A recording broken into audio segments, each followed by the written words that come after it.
Hola, ¿qué tal? Mi nombre es José Guadalupe Vera Modesto. Soy alumno de la Universidad Virtual del Estado de Guanajuato. El nombre del módulo es Derechos Humanos en el ámbito internacional. El nombre del reto es ¿Cuál es la responsabilidad del Estado mexicano? El nombre de mi asesora es la doctora Diana Orcasitas Hernández. Mi matrícula es la 225-121. La fecha de elaboración de este pequeño video es 18 de agosto del 2023.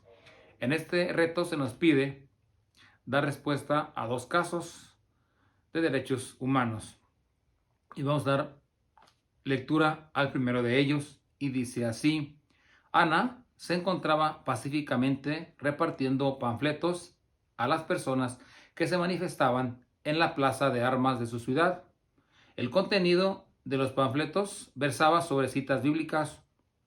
Al enterarse de lo que hacía Ana, un policía decidió arrebatarle los panfletos y detenerla, argumentando que no era lugar para repartir ese tipo de información, pues alteraba el orden.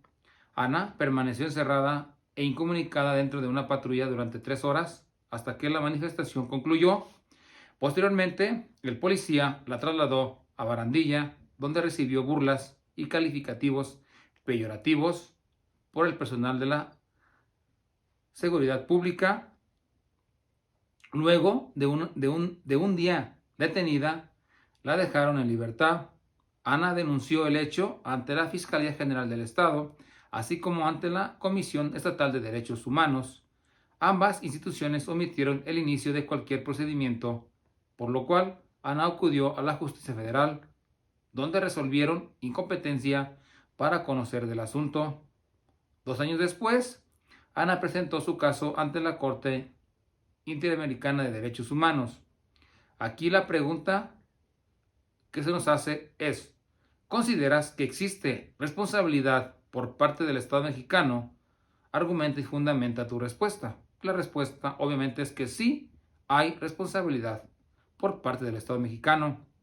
Y el argumento sería el siguiente: la Corte Interamericana de Derechos Humanos dictó sentencia mediante la cual declaró la responsabilidad internacional del Estado mexicano por la violación de los derechos a la integridad personal, libertad de conciencia y de religión, libertad de pensamiento y expresión y derecho a la protección judicial, contenido en los artículos 5, 7, 12, 13 y 25 de la Convención Americana sobre los Derechos Humanos en relación con las obligaciones del respeto y de adoptar disposiciones de derecho interno contenidas en los artículos 1.1 y 2 del mismo instrumento.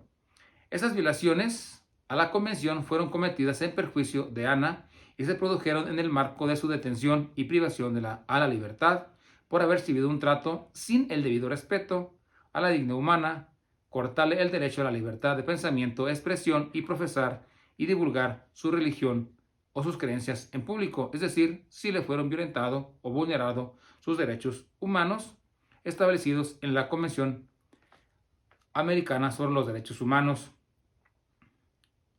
El siguiente caso, o pasamos al siguiente caso, que dice así: durante la pandemia por COVID-19, el gobernador de una entidad federativa publicó un decreto por medio del cual se declaraba obligatorio el confinamiento en el domicilio particular de los habitantes, en un horario de 18 horas a 9 horas. Asimismo, se prevía una multa de 1,500 pesos a quien infrinja esta disposición. De no contar con el recurso para el pago de la multa, el decreto previó 36 horas de arresto. Andrés, un hombre de 34 años de edad, en situación de calle, caminaba en la avenida principal de la ciudad a las 20 horas. Cuando un militar lo vio, lo detuvo y lo presentó a la Secretaría de Seguridad Pública, donde le fue exigido el pago de la multa. Andrés argumentó no tener casa habitación, familia ni dinero para pagar la multa. Como consecuencia, fue privado de su libertad durante 36 horas y boletinado, fotografía incluida, en redes sociales como el primer detenido, un sinvergüenza capaz de negar a su familia con tal de no pagar la multa. Derivado de lo anterior, fue localizado por una asociación civil a través de la cual se planteó su caso en la jurisdicción militar y ordinaria hasta ponerse de conocimiento a la Corte Interamericana de Derechos Humanos. Aquí básicamente la misma pregunta que el primer caso.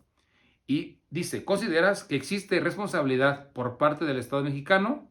Argumenta y fundamenta tu respuesta. Obviamente también le fueron vulnerados sus derechos humanos establecidos en la Convención Americana de Derechos Humanos. Y dice así, la Corte Interamericana de Derechos Humanos dictó sentencia mediante la cual declaró la responsabilidad internacional del Estado de México por la violación de los derechos a la integridad y libertad personal, protección de la honra y de la dignidad y derecho a la protección judicial, contenidos en los artículos 5, 7, 11 y 25 de la Convención Americana sobre los Derechos Humanos, en relación con las obligaciones de respeto y de adoptar disposiciones de derecho interno contenidas en los artículos 1.1 y el 2 del mismo ordenamiento jurídico. Esas violaciones a la Convención fueron cometidas en perjuicio de Andrés y se produjeron en el marco de su detención y privación de su libertad por no proteger su honra, dignidad y a la no protección judicial. Aquí hay que recordar que la misma convención en el artículo 27 prevé la suspensión de garantías cuando se trate de peligro público o de otra emergencia. En este caso era una emergencia, una contingencia sanitaria o de salud. Es por eso que sí se le privó derecho de circulación o de residencia a la persona o se les hubo suspensión de garantías. Pero creo que más que todo, aquí la Corte considera que el señor Andrés fue detenido ilegalmente por miembros del Ejército Nacional. Yo considero que esta medida más que todo fue como un objetivo recaudatorio, más no buscar el confinamiento. Máximo si se trataba de una persona en condición de calle, sin casa y familia. Creo que más bien era entablar otro tipo de programa. Igual se me pide una pequeña conclusión, que es la siguiente.